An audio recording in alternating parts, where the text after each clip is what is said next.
Üdükenen çoğullar çuzkay kora çoğulmanalık doktora ödük madırcılara taptallak sakabı siriger sağındal saz üdükenler kehde ümüdünen barıgıdın idetek istigini ağırdılıyımıdet kömürler. Bugün Manlık Sastı'ya Vladen Oyunuzkay adına Zaha Akademической театрын сырдык сынаdıgar. Ürü Joraki hedin belaktir, ürü ayatçı melodist Andrei Starkov. Öylebik körük doydudun, kerem olmadın sandal sağın aynalan, ılıcı çapkınan kötüpüt, saz muamala ürü ayımlıbıda, bıyıl orobuna 35 yılın dolar. Bu ürü, çok zorluk uğurdan küspekken gün bugün yadılı ıllana durarından görebilir.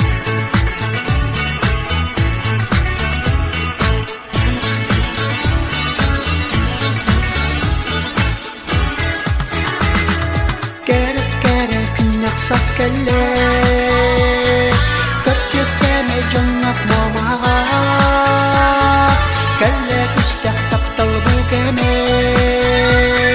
İki sürak doğar boğalara Nurgun sibeki kurudu Doğar varın kuruk Çağıl kay kınyak sas kurudu Yeri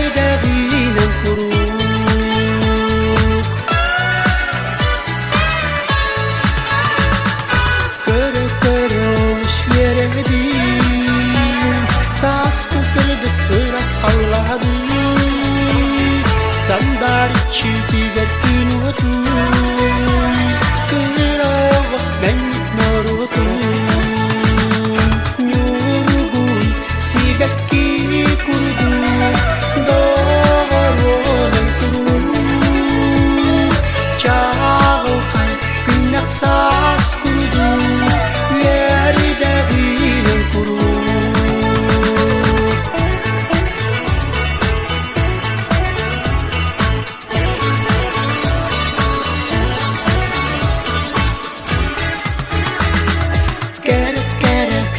Sas kelle Tırtı seme cannak mamağa Kelle kışta taptal bu keme İki sürak doğar boğalara